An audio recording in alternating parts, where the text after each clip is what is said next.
Bueno, continuando con lo que estábamos desarrollando, que era ir nombrando cada una de las etapas de la minería y más o menos cuál es su definición, ¿sí? Estamos hablando del proyecto de factibilidad, donde ya teníamos hecho el presupuesto total de los gastos, ¿sí? Y ya habría que comenzar a explotar, digamos, para comenzar a explotar, tenemos lo que se llama la etapa de preparación, es decir, preparar para poder extraer después, ¿sí? Es necesario también aclarar que cuando uno hace la preparación y está explotando y hace la explotación posterior, puede ir en otra área del yacimiento, pueden estar haciendo también prospección, es decir, dentro del área puede, pensando en la futura negocio o comercialización de los productos que yo saque, en algún momento se van a tender a agotarse o a disminuir el volumen de material. Entonces, para asegurarnos la producción, tenemos que ir buscando si cerca de ese yacimiento también hay más volúmenes de mineral que puedan ser explotados. Es decir, que paralelamente pueden darse, por un lado, que estén explotando en un rasgo, por ejemplo, y en otro rasgo recién se está haciendo la etapa de preparación, y en otro recién se esté haciendo la etapa de exploración, sacando muestras, etc. ¿Sí? Bueno, en lo que es la preparación significa dejar listo el rasgo para explotar, en el caso de minería subterránea. ¿Sí? Acá les veo así, les voy nombrando más o menos cuáles son las diferentes etapas. Preparar es dejar listo para explotar, ¿sí? Primero se delinean y acondicionan los rasgos de explotación, o sea que ya tienen que estar construidos la galería y la chimenea, ¿sí? Después se ponen en marcha los servicios mineros primarios. ¿Cuáles son los servicios? Todo lo que necesita una mina en su interior. La provisión de agua, primero para consumo humano, y también las máquinas funcionan, las perforadoras, todos necesitan agua para lubricación. La energía eléctrica para, digamos, las luces del interior, ¿sí? Y para andar las máquinas, el aire comprimido, porque la mayoría de los equipos que se usan en minería son neumáticos, es decir, utilizan el aire comprimido para producir una fuerza de percusión, ¿sí? En las perforadoras. ¿Cómo acceder, cierto? Si lo hacemos a través de un pique, de alguna chimenea, de ¿cómo se llama?, de una galería inclinada. Y también nos interesa la fortificación y la ventilación. La fortificación es estas galerías que se han ido excavando, hay que darle cierta seguridad para que no se produzca el derrumbe. Entonces hay que fortificar. Fortificar es poner algún método de protección para evitar los derrumbes, ¿sí? Entre los cuales los más conocidos son, por ejemplo, las mallas metálicas, ¿sí? Que pueden soportar, digamos, un cierto peso para que no se derrumbe sobre la galería. También podemos usar arcos o cerchas metálicas, por ejemplo en la minería de carbón se usa mucho esto, y en el caso, acá en el norte, en el caso de la minería de farallón negro, etc., se usan lo que más común, la fortificación en madera, ¿sí? Que son cuadros donde hay los postes, los divisorios, los cabezales, eso después van a ver en detalle cómo se van armando, pero es una fortificación de madera para evitar que se produzcan derrumbes, ¿sí? Eso en cuanto a la fortificación. Y hay que asegurarse el tema de la ventilación, porque a medida que nos vamos más abajo cada vez, ¿cierto? Las reservas de oxígeno van disminuyendo, entonces suele, por lo general, hacerse una ventilación de tipo artificial, es decir, se hace ingresar aire a través de ventiladores, ¿sí? Por determinados labores y salen por otros. Generalmente hay una galería que impulsa el aire, ¿cierto? Una labor que impulsa el aire y otra que lo extrae, ¿sí? Además se adoptan las medidas de seguridad, es decir, que hay que tener en cuenta también que son todas operaciones que tienen un cierto riesgo, ¿sí?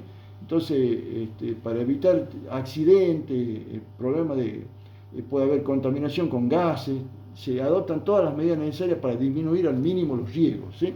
También se provee el medio de transporte, ¿sí? Si, por ejemplo, por estas galerías pueden estar pasando, por ejemplo, vagonetas, ¿sí? O pueden,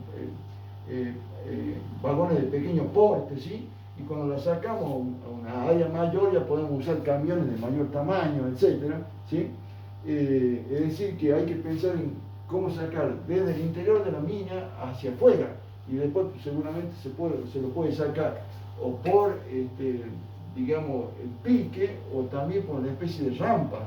Las rampas son una especie de labores así, en forma de espiral, ¿cierto? Que pueden pasar camiones de una cierta cantidad de tonelaje, ¿sí? Que pueden usar en forma gradualmente para sacarlo, ¿sí? Y también se optimizan los tiempos de perforación. Después, una vez que nosotros dejamos preparado la mina, ¿qué quiere decir preparado? Que un rajo, por ejemplo, un bloque de explotación ya está separado mediante las galerías y la chimenea y hay que comenzar a explotarlo, ¿sí? Para explotarlo, digamos, primero hay que establecer el método de explotación. El método de explotación va a depender, por ejemplo, si es un depósito que se encuentra muy cerca de la superficie, ¿sí? Por ejemplo, ya cuando está muy cerca de la superficie y esta cobertura superficial que suele llamarse encape, ¿sí? El encape normalmente es una capa de estéril que está encima del yacimiento importante desde el punto de vista económico. Si el encape es muy fino y el yacimiento es de gran volumen, una disposición casi horizontal, conviene hacer una explotación de forma de tipo de banco, llamado también open pit, ¿sí? El open pit o explotación a cielo abierto, ¿sí? Se diseña esta especie de banco que lo van gradualmente sacando. Primero se saca toda la parte superior, después el otro escalón que sigue y así hasta llegar al fondo, ¿sí? Este tipo de explotación que se llama minería a cielo abierto o también llamado open pit, ¿sí?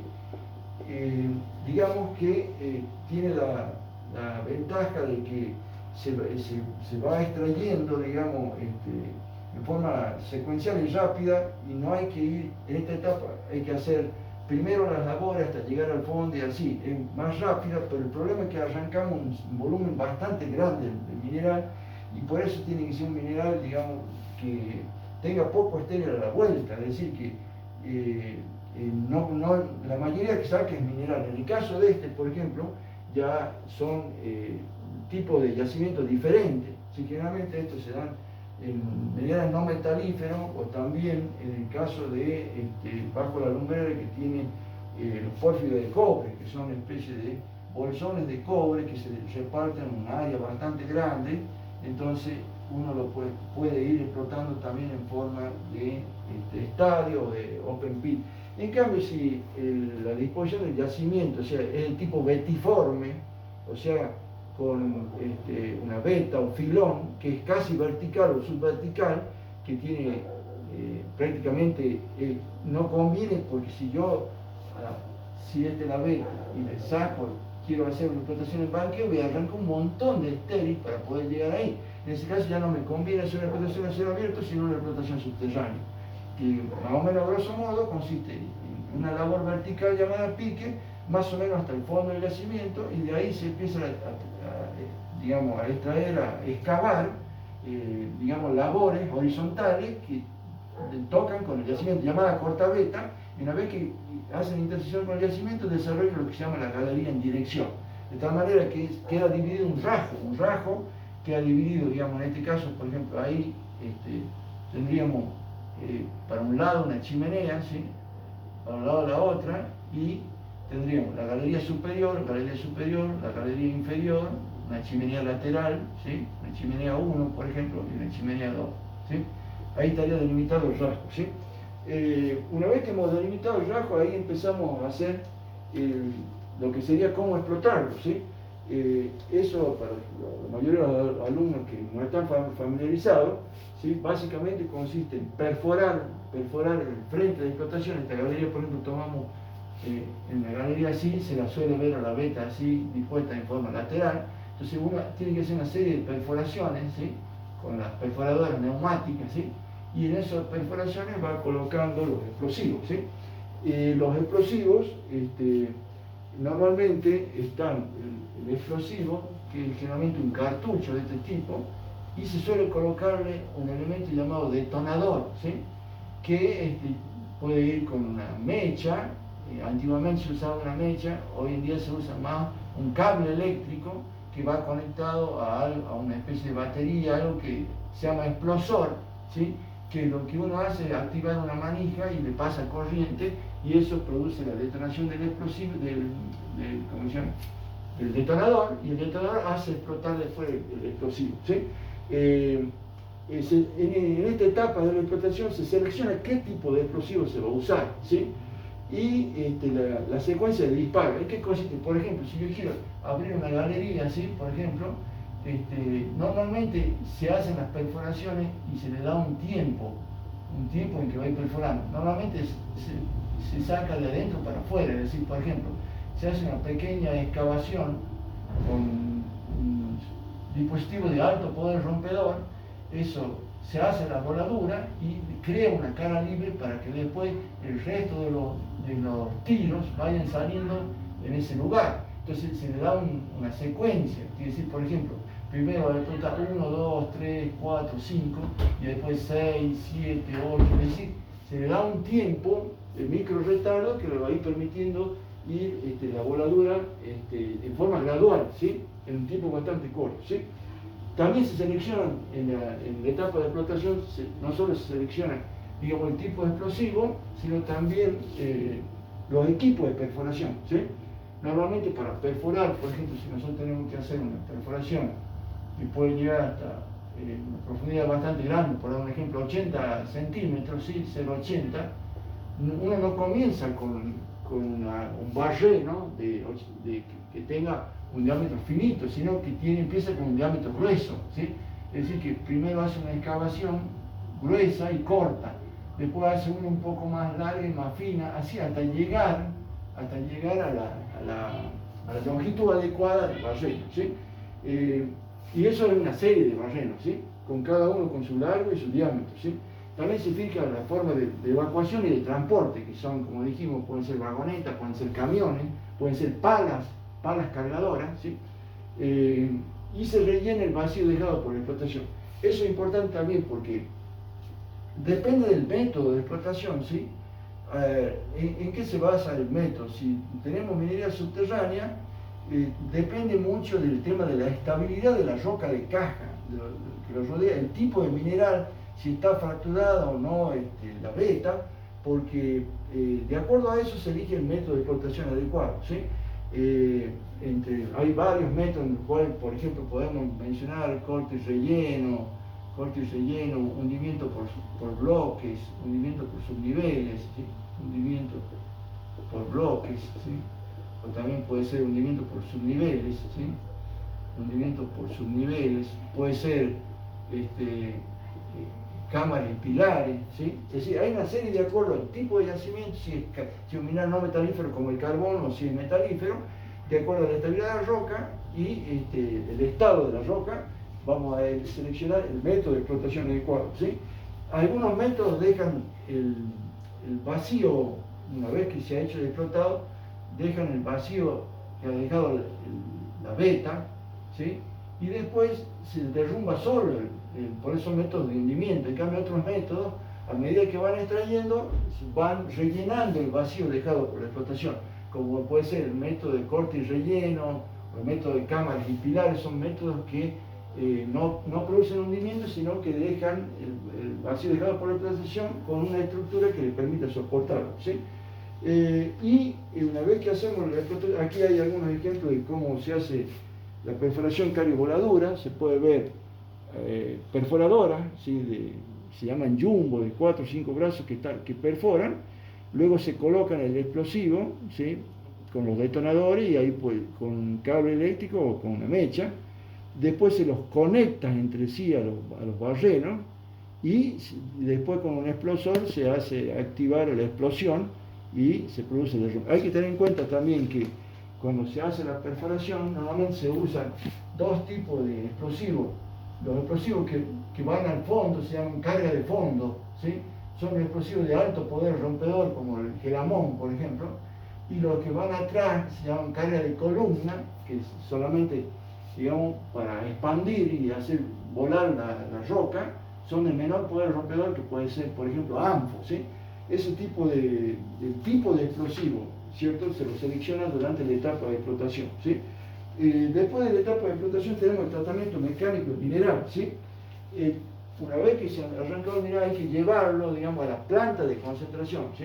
La planta de concentración normalmente tiene una etapa, ¿sí? Después de la explotación, que se llama tratamiento mecánico y después en sí la concentración. El tratamiento mecánico consiste en triturar, ¿sí? Y moler en dos etapas. O sea que el tratamiento mecánico vamos a tener una parte que es trituración, y otra que es molienda, ¿sí? Normalmente lo que lo distingue es el tamaño de alimentación y el tamaño de salida. Por ejemplo, una vez que nosotros hemos arrancado el mineral mediante la voladura, salen normalmente fragmentos o pedazos bastante grandes, del tamaño del orden de los 50 centímetros, 80 centímetros y hasta a veces de 1 metro, cascotes grandes. Entonces, entran en la etapa de trituración, que hay diferentes tipos de trituradoras, ¿sí? Por ejemplo, hay trituradoras la trituradora de mandíbulas, que tiene una especie de rotor que hace que una de las placas de la mandíbula se abre y se cierra, es decir, se mueva para acá y para allá. Entonces, el mineral que va entrando ahí es apretado por otra placa, ¿sí? Y se va reduciendo el tamaño, ¿sí? También hay trituradoras giratorias o de cono, ¿sí? Que tienen una especie de rotor, ¿sí? Entonces entra el mineral y esto está girando y lo hace chocar contra las paredes y va disminuyendo el tamaño del mineral, del grano del mineral. Como dijimos, son, digamos, bloques grandes, de los 50 centímetros, 80 centímetros, y son reducidos normalmente una vez que se hace la trituración al tamaño más o menos de 3/8 de pulgada, ¿sí? O incluso más chico, 3/4, ¿cómo se llama? Sí, 3/4 pulgadas, ¿sí? Dependiendo del tipo de mineral, ¿sí? O sea que una trituración sería algo grueso, es decir, de grandes tamaños, todavía tenemos relativamente granos gruesos. ¿Y qué se hace? Se produce lo que se llama la liberación del mineral. Por ejemplo, supongamos que el mineral sea que está en negro y que tenga otro, puede ser, por ejemplo, un sulfuro de hierro y cobre, por ejemplo, calcopirita, que tenga oro, y esto otro, un mineral, digamos, que de poco valor, generalmente no metalífero, ¿sí? Puede ser una ganga carbonática o silicia. Entonces, están pegados los granos, tanto del estéril que está en blanco, como lo que está rayado, que es el mineral útil. Cuando nosotros hacemos la trituración, lo que queremos es producir la liberación. La liberación quiere decir que se separe la parte útil, que se separe del estéril, que no tiene mucho valor económico. Se separan, por supuesto, la operación no es de una eficiencia 100%. Siempre quedan, por ejemplo, granos de mineral que le queda todavía pegado cierta cantidad de estéril o al revés, pero en la gran mayoría está liberado. Lo que pasa es que están compartiendo el mismo compartimiento, entonces, ¿qué hay que hacer después? Separarlo, ¿sí? O sea, la trituración se lo lleva al tamaño de 3/4 de pulgada, 3/8, y si yo lo necesito más chico para producir una optimización del procedimiento químico de concentración, se lo lleva a los molinos. Los molinos ya entra en la otra etapa que sería la molienda. La molienda ya, digamos, muele más fino, ¿sí? La trituración es de grosso modo y la molienda más fino. Por ejemplo, puede entrar con 3/8 pulgadas y puede salir ya en el orden de los milímetros. Por ejemplo, puede salir a 200 mallas, ¿sí? A 200 mallas, 250 mallas. Para los que no están familiarizados con las mallas, podríamos decir que si yo tengo una superficie, una cierta área a cubrir, y lo divido, por ejemplo, hago esa área que sea de 1 pulgada, por ejemplo, 2,54. Acá está aumentado, pero tengo 1 pulgada de lado y de base y 1 pulgada de altura, ¿sí? Depende de cuántas veces yo lo divido a eso. Por ejemplo, en este caso sería 3, 6, 9. Son malla 9 porque en el espacio de 1 pulgada cuadrada han entrado 9 orificios, por supuesto un tamaño grande. Y cuando más cantidad de orificios entren, digamos, más fino va a ser el mineral. Entonces, un mineral del tamaño de 200 mallas es muy finito, ¿sí? Más fino que 150 que 100, es decir, que el número más pequeño indica que es más grande y el más grande indica que es más finito, ¿sí? Bueno, una vez que hacemos nosotros la molienda, ¿sí? Después hacemos una clasificación. ¿Por qué? Porque se lo hace pasar por algo que lo va separando de acuerdo a los tamaños, ¿sí? Y una vez que está ya listo para entrar a la concentración, ¿sí? Se lo hace pasar de acuerdo al método que nosotros tenemos para concentrar, ¿sí? Los métodos más conocidos, por ejemplo, son de lixiviación, de concentración. Acá vamos a poner, puede ser de lixiviación, ¿sí? Puede ser lixiviación, puede ser flotación, ¿sí? O puede ser flotación, ¿sí? En algunos casos también se puede hacer por fusión, en el caso de hierro, esas cosas, ¿sí? A grosso modo la lixiviación sería atacar con alguna solución, sí, el riesgo.